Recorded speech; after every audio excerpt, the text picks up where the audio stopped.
예, 할렐루야. 아멘. 고린도 교회 이제 큰 문제 중에 하나는 거짓 교사들이 고린도 교회 교인들을 미혹해서 바울이 전한 그 십자가 부활의 복음을 이제 훼손시키는 것이었습니다. 그래서 바울이 예수 그리스도를 믿음으로 말미암아 하나님의 은혜로 구원받는다 이 복음을 전했는데, 이 유대주의적 율법주의자들인 거짓 교사들이 율법도 지켜야지 이제 구원받는다 이렇게 이제 함으로써 이신칭의 복음을 이렇게 훼손하고 흔들게 된 것이죠. 그래서 이에 대해서 이제 그 사도 바울이 이제 변호하고 변증하게 되는데요. 이 거짓 교사들의 전략은 그겁니다. 바로 그 복음을 전한 사도 바울에게 사도권의 정통성이 없다라고 이렇게 이제 공격을 함으로 말미암아 그 복음까지 이렇게 훼손을 하는 것이었죠. 그래서 사도 바울이 이제 이에 대해서 자기의 그 사도권의 정통성을 변호하고, 그리고 또 더 나아가서 이신칭의 십자가 부활의 복음을 이제 변증하는 그러한 것을 위해서 기록한 것이 바로 이제 고린도 후서입니다. 그리고 이제 많은 사람은 아니었지만 이 거짓 교사들의 미혹에 이제 고린도 교회 이제 몇몇 사람들이 미혹되고 현혹되어 가지고 거기를 이제 추구하는 사람들을 또 올바른 신앙으로 바르게 세우기 위해서 또 이제 고린도 후서를 기록한 것이죠. 특히 이제 11장 지난번에 우리가 전반부 함께 나누었습니다. 그래서 1절에서 15절까지 나누었는데요. 그때 이제 사도 바울은 참된 사도와 거짓 사도를 이렇게 비교하면서 사도 바울 자신이 참된 사도로, 또 거짓 교사들이 그 거짓된 사도로 이렇게 이제 비교하면서 그들의 어떤 잘못된 점, 또 미혹하는 점들, 또 위선적인 점들을 이제 들추었습니다. 그래서 오늘 이어서 이제 16절에서 33절까지는 이제 사도 바울이 자신을 자랑합니다. 근데 이제 기본적으로 자기를 자랑하는 것은 사도 바울은 좋지 않다라고 얘기를 합니다. 그러나 복음을 변증하기 위해서 부득불 자기를 자랑할 수밖에 없는 상황을 양해해달라라고 이렇게 얘기하면서 정말 자랑할 것이 무엇인지 그것들을 밝혀 보여줌으로써 복음을 옹호하는 것을 볼 수 있습니다. 그래서 오늘 이러한 이제 바울의 자랑을 통해서 우리 성도들도 세상 사람들이 그 자랑하는 그 허망한 자랑이 아니라 하나님께서 우리를 칭찬하실 그 자랑을 우리 가운데 가질 수 있도록 믿음을 새롭게 그렇게 결단하는 시간 되시기를 주님의 이름으로 축원합니다. 아멘. 첫 번째, 육신의 자랑은 어리석은 것입니다. 우리 사람들이 자랑하는 것들, 보통 이제 믿지 않는 사람들이 이제 돈 많은 것을 자랑하고, 또 좋은 학력을 자랑하고, 또 이제 권력과 또 높은 위치에 있던 것들을 자랑하게 되죠. 근데 이제 성경은 초지일관 그러한 자랑, 육신의 자랑, 또 우리가 흔히 말하는 스펙이라는 것들은 어리석은 자랑이라는 거예요. 그거는 다 없어지고 마는 것이기 때문에 설령 하나님께서 그런 자랑거리를 나에게 주셨다라 할지라도 그것을 나를 세우기 위한 자랑이 아니라 하나님께서 이런 것들을 주신 것들은 하나님의 일을 위해서, 하나님의 복음을 위해서, 또 어려운 사람을 구제하는 일을 위해서 쓰라고 나에게 주신 것이구나, 이렇게 수단으로서 그것을 쓰는 것이지 그것 자체가 목적이 되어서 나를 드러내는 그러한 자랑은 어리석은 자랑이다 이렇게 말하고 있습니다. 그래서 요한 1서 2장에 보면은 세상에 있는 모든 것이 육신의 정욕과 안목의 정욕과 이생의 자랑이니 다 아버지께로 온 것이 아니요 세상으로부터 온 것이다. 이 세상도 정욕도 지나가되 오직 하나님의 뜻을 행하는 자는 영원히 거하느니라 라고 말씀하고 있습니다. 그래서 그 세상의 자랑은 다 지나가고 없어지지만 우리가 하나님 말씀대로 순종하고, 지금 여러분들이 이렇게 예배 드린 거, 이렇게 이제 1시간 예배 드린 것은 하나님께서 받으시고 영원히 기억하시기 때문에 그게 이제 영원히 남는 거예요. 사실 우리가 예배 이렇게 열심히 드리는 게 우리의 자랑이 될 줄로 믿습니다. 주님 믿고 또 하나님 말씀대로 내가 순종하면서 살아가는 그 삶이 자랑이 될 줄로 믿습니다. 왜냐하면 하나님 뜻대로 살고 하나님께 예배 드린 것들은요 그냥 지나가고 없어지는 것이 아니라 하나님께서 영원히 그것을 기억하시기 때문에 영원한 것을 자랑해야지 잠깐 있다가 없어지는 걸 자랑하는 얼마나 어리석은 것입니까? 그래서 육신의 자랑은 어리석은 것이다 이렇게 말하고 있어요. 베드로전서 1장에도 우리의 인생이 풀과 같고, 또 우리 인생이 자랑하는 또 그 영광들은 풀의 꽃과 같다 그랬어요. 풀의 꽃은 더 빨리 없어지고 풀 자체도 금방 한철이 지나가면 시들어버리고 또 거기에서 잠깐 피어나는 풀의 꽃은 더 짧게 그냥 떨어지고 마는데 우리 인생이 자랑하는 것들은 이 풀과 같고 또 풀의 꽃과 같다라고 말씀합니다. 그리고 오히려 하나님의 말씀이 영원토록 우리에게 있다라고 얘기하는 것입니다. 그래서 우리가 말씀 안에 거하는 그 인생이 우리에게 영원하고 자랑이 될 줄로 믿습니다. 아멘. 기독교 신앙은 이 세상이 전부가 아니라 영원한 천국이 있는 것을 믿는 것이죠. 그래서 예수님을 구주로 믿고 그렇게 살게 되면 우리에게 영생 복락이 있고 우리에게 천국이 있게 되는 것입니다. 오늘 그 사도 바울은 이렇게 자기의 육신의 자랑을 하면서 부득불 자랑한다고 하면서도 굉장히 민망한 거예요. 자기를 또 자기 힘으로 자랑해야 되는데 그렇지만 복음을 변증하기 위해서 어쩔 수 없이 한다라는 것을 다시 한번 양해를 구하고 있습니다. 우리 16절 17절 말씀 함께 공독합니다. 16절 17절 시작. 내가 다시 말하노니 누구든지 어리석은 자로 여기지 말라. 만일 그러하더라도 내가 조금 자랑할 수 있도록 어리석은 자로 받으라. 내가 말하는 것은 주를 따라 하는 말이 아니요 오직 어리석은 자와 같이 기탄 없이 자랑하노라. 아멘. 자기가 지금 육신의 자랑을 하는 것은 주를 따라 하는 것이 아니라 거기 거짓 교사들이 육신의 자랑들을 막 했던 거예요. 그러면서 자기는 이렇게 정통성이 있지만 바울은 정통성이 없고 바울이 전한 이신증의 복음도 잘못됐다라고 이제 얘기를 하는 것입니다. 거기에 대해서 이제 바울이 그냥 눈높이를 낮춘 거예요. 어쩔 수 없이 그냥 거짓 교사들의 수준으로 낮춰서 나도 육신의 자랑들이 많이 있지만 그것이 중요한 게 아니다. 하나님의 복음이 중요한 것이고 그것이 영원한 것이다 라는 것을 말씀하는 것이죠. 바울은 사실 육신의 자랑을 예수 그리스도를 만난 다음에 배설물처럼 버렸다라고 얘기를 하고 있습니다. 다 없어지는 것이니까요. 그렇지만 천국을 향해서 복음을 향해서 그 가는 삶을 살 수 있었던 거죠. 우리 18절에서 22절까지 말씀 함께 공독합니다. 시작. 여러 사람이 육신을 따라 자랑하니 나도 자랑하겠노라. 너희는 지혜로운 자로서 어리석은 자들을 기쁘게 용납하는구나. 누가 너희를 종으로 삼거나 잡아먹거나 빼앗거나 스스로 높이거나 뺨을 칠지라도 너희가 용납하는도다. 나는 우리가 약한 것 같이 욕되게 말하노라. 그러나 누가 무슨 일에 담대하면 어리석은 말이나마 나도 담대하리라. 그들이 히브리인이냐 나도 그러하며 그들이 이스라엘이냐 나도 그러하며 그들이 아브라함의 후손이냐 나도 그러하며. 아멘. 18절이 여러 사람이라는 건 이 거짓 사도들입니다. 이 거짓 사도들이 육신을 따라 굉장히 자랑하고 또 이 성도들을 미혹해서 여기 보면은 뭐 그들이 미혹돼서 그들을 것들을 그 어떤 취하고 또 때리기까지 하고 그런 뺨을 때리기까지 했다 그래서 그렇게 이제 심하게 했음에도 불구하고 거기에 이제 미혹당하는 것을 우리가 볼 수가 있습니다. 이제 소위 이제 가스라이팅 같은 거죠. 그런 게 이제 당하다 보니까 이렇게 비상식적인 행동을 해도 이 거짓 교사의 말들을 이렇게 믿게 됐어요. 근데 이들이 자랑하는 게 뭐냐 보니까 22절에 보니까 자기가 히브리 사람이고 이스라엘 사람이고 아브라함의 후손인 것을 거짓 교사들이 자랑을 했어요. 사도 바울도 다 거기에 해당되잖아요. 사도 바울도 히브리인 중에 히브리였고 이스라엘 사람이었고 또 아브라함의 후손이다라고 이렇게 말씀하고 있습니다.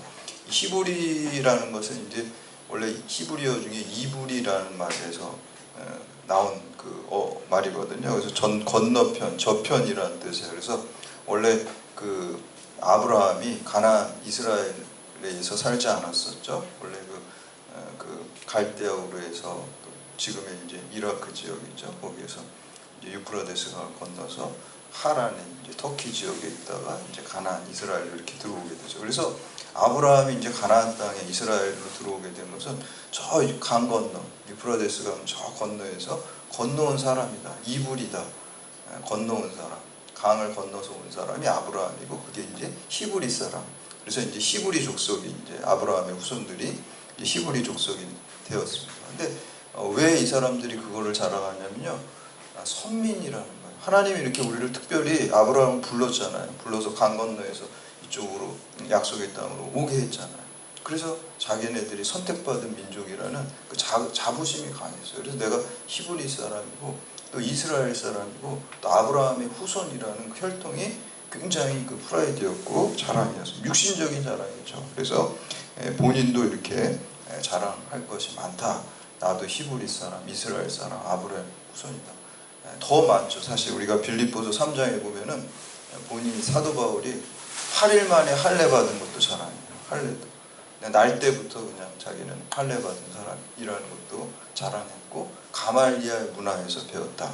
그러니까 당대 그 유대 교회 그 3대 유명한 학자 중에 한 사람이 가말리알이거든요. 요즘으로 따지면 막 내가 하버드 대학교 출신이야 뭐 이런 거를 자랑할 수 있었고요. 또 로마의 시민권자였어요. 당시에 로마의 시민권자는 어마어마한 자랑거리가 될 수 있거든요. 요즘에도 뭐 미국 시민권이 있으면 좋은 점이 많잖아요. 근데 지금의 미국 시민권과 비교할 수 없을 정도로 이 로마 제국이 거기를 다 제패하고 있던 시기에 그 로마 시민권자였다라고 그것을 자랑할 수가 있다라는 것입니다. 그런데 사도 바울은 예수님 만난 다음에 그것이 영원한 가치가 있는 것이 아니기 때문에 배설물처럼 버렸다라고 말씀하고 있습니다. 우리 고려 시대 그 채영 장군은 황금보기를 돌같이 보라 그랬는데 아마 바울은 황금뿐만 아니라 모든 가치를 그냥 배설물처럼 더 심하죠. 돌이 아니라 아주 그냥 배설물처럼 전혀 가치 없는 것으로 여겼다라는 것입니다. 그러나 하나님께서 주신 그것을 바울은 자기를 드러내는 자랑으로 사용하는 것이 아니라 그가 이제 배웠던 그 학식들을 갖다 어떻게 사용하냐면은 특히 우리가 지금 함께 나누고 있는 이 고린도전서라든지 이런 성경을 쓰는데 그것들을 다 사용을 했어요. 그러니까 하나님께 영광을 드러내고 복음을 전파하는데 그것들을 사용했다는 것이죠. 로마의 시민권을 어디다 사용했습니까? 자기를 드러나고 자기가 권리를 누리는 데 사용한 것이 아니라 자기가 바로 죽을 수 있는데 그 당시 세계의 중심이 로마였잖아요. 로마에서 복음을 전하면 그 파급 효과가 크잖아요. 그러니까 로마를 꼭 가고 싶었어요. 로마에서 복음을 전하고 싶었어요. 근데 이제 붙잡혀가지고 가는데 로마 시민권자들이 할 수 있는 권한이 있습니다. 황제에게 항소할 수 있는 권한이 있어요. 그걸 사용하잖아요. 그래서 로마로 가게 되는 거예요. 그래서 로마에서 계속해서 이제 복음을 전하고 유럽을 복음화시키는데 당시에 세계의 중심이 로마였기 때문에 그걸 갖다가 로마의 시민권을 사용했던 거예요. 그러니까 자기의 특권을 누리기 위해서 하나님께서 주신 세상의 자랑을 사용한 것이 아니라 자기 학식과 로마의 시민권을 갖다가 복음을 증거하고 전파하는데 다 사용한 줄 압니다. 그래서 우리도 하나님께서 여러분에게 주신 세상의 자랑거리들이 있을 것입니다. 그것을 나를 드러내는 데 사용하는 것이 아니라 주님을 드러내는 데 바울과 같이 사용하시는 여러분들 되시기를 주님의 이름으로 축복합니다. 아멘. 두 번째는 복음 전파를 위해서 고난받은 것을 자랑합니다. 사실 우리가 뭐 세상에서는 고난받고 어려움 당하는 게 별로 그렇게 말하고 싶지 않잖아요. 별로 자랑거리가 아니잖아요. 연약한 것도 자랑거리가 아니잖아요. 근데 사도 바울은 복음 전파를 위해서 고난받은 것을 자랑했어요. 복음 때문에 내가 고난받는 게 뭐죠? 다른 말로 자기 십자가예요. 그게 자기 십자가. 자기가 잘못해서 고난받는 건 십자가가 아닙니다. 복음 때문에 내가 복음 전도하다가 자존심 상하는 일도 있고 좀 뭐 안 좋은 일도 있고 그렇잖아요. 그런 게 다 자기 십자가. 그거를 자랑했다라고 말씀하고 있습니다. 그래서 우리 23절에서 27절까지 말씀 함께 봉독합니다. 시작.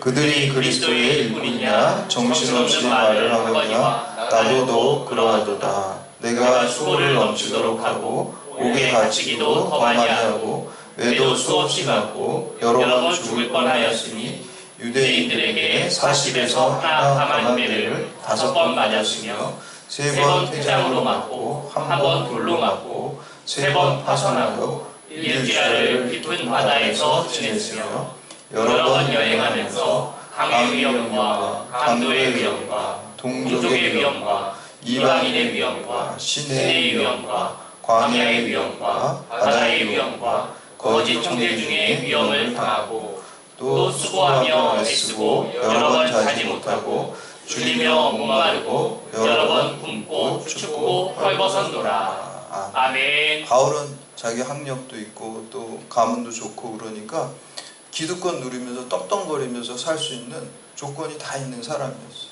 근데 그럼에도 불구하고 그거를 다 배설물처럼 버리고 주의 복음으로 해서 지금 우리가 읽은 거 그냥 온갖 고난을 다 당했어요. 죽을 뻔하고. 그리고 마지막에는 순교해서 죽었잖아요. 그러니까 모든 고난의 종류가 여기 다 나와 있어요. 감옥에 갇히기도 하고 또 40에 하나 감암에 39대를 맞았다는 거예요. 근데 이거는 신명기 25장에 보면은 악인에게 태형을 40대까지 때리라고 했어요. 근데 40대 때리다가 때리는 사람이 이 세는 거를 잘못 세가지고 41대 때릴 수가 있잖아요. 그러니까 이제 율법에 이제 주석서가 이제 미시나라는 게 있어요. 거기에 보면은 39대를 때려라. 잘못 세는 거를 감안해. 그래서 이제 39대를 때리게 된 거예요. 그래서 13대씩 이렇게 3번에 나눠가지고 하면은 39번이 되거든요. 그래서 그렇게 이제, 그리고 태장이라는 것은 가죽 끈에다가 납덩어리를 매달아서 그것도 이제 채찍하는 거예요. 그래서 우통을 벗기고 손을 뒤로 묶어가지고 기둥에다가 해서 예수님께서 십자가에 죽으시기 전에 이렇게 채찍 맞으신 것도 이런 태장이에요. 그래서 채찍에다가 무슨 이런 납덩어리 같은 거, 낚시바늘 같은 거 해가지고 그냥 등에다 채찍을 하죠.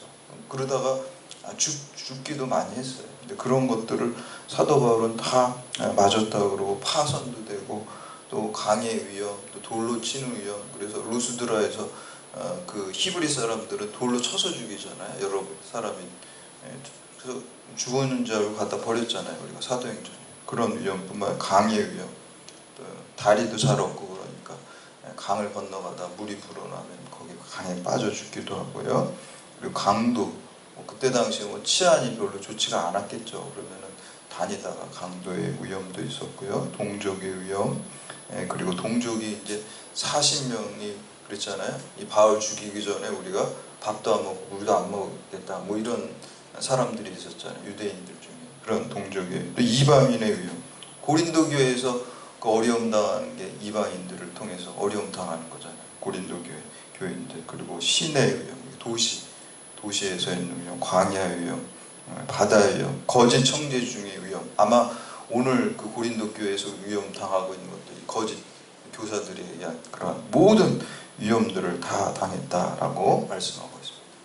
사도 바울은 그게 자랑이라고 그랬어요. 그래서 갈라디아서 6장에 보면은 그것이 예수의 흔적이라고 그래요. 내가 자기 십자가 복음을 위해서 고난받은 것이 내가 예수께 소속되어 있다는 훈장이고 그것이 나의 흔적이라고 그랬어요. 그래서 갈라디아서 6장 17절에 보면 누구든지 나를 괴롭게 하지 말라. 내가 내 몸에 예수의 흔적을 지니고 있노라. 아멘. 예수의 흔적이라는 게 스티그마라고 이제 헬라어 원어에 나와요. 흔적, 표시, 증표, 상처라는 뜻이죠. 주님 복음 전하다 하면 얻어 터진 뭐 몸에 난 상처뿐만 아니라 마음의 상처도 얼마나 많겠어요. 지금 오늘 이 고린도 교인들한테도 마음의 사도 바울 상처 많이 받았을 거예요. 본인이 그렇게 맨날 자기네들 위해서 기도하고 그냥 복음을 전했는데 거짓 교사 미혹에 빠져가지고 자기를 공격하고 있으니까 얼마나 마음에 또 상처 투성이었어. 근데 그 상처가 물론 아프겠지만 그게 오히려 스티그마가 되고 내가 예수에게 속한 징표가 된다 그랬어요. 옛날에 그 자이언트라는 영화에 보면은 그 제임스 딘 나오는 그 영화 있잖아요. 거기 보면 막 넓은 초원에 소들을 막 풀어놓고 기르잖아요. 근데 이제 옆집 소하고 이렇게 섞일 수가 있잖아요. 옆집이 바로 옆이 아니에요. 그냥 강화를 해가지고. 그러면 이제 그 표시를 해야 되니까 그 장면에 보면 뭐가 나오냐면 그 주인의 그 이니셜 앞자를 이렇게 해가지고 따가지고 뭐 제임스라 그러면 제이자라고 이렇게 하겠죠. 그렇죠? 그걸 갖다가 쇠를 이렇게 해가지고 쇠 불에다가 달궈가지고 소 엉덩이에다 이렇게 도장같이 찍어놓는단 말이에요. 섞이지 말라고. 그게 스티그마입니다. 그게 스티그마.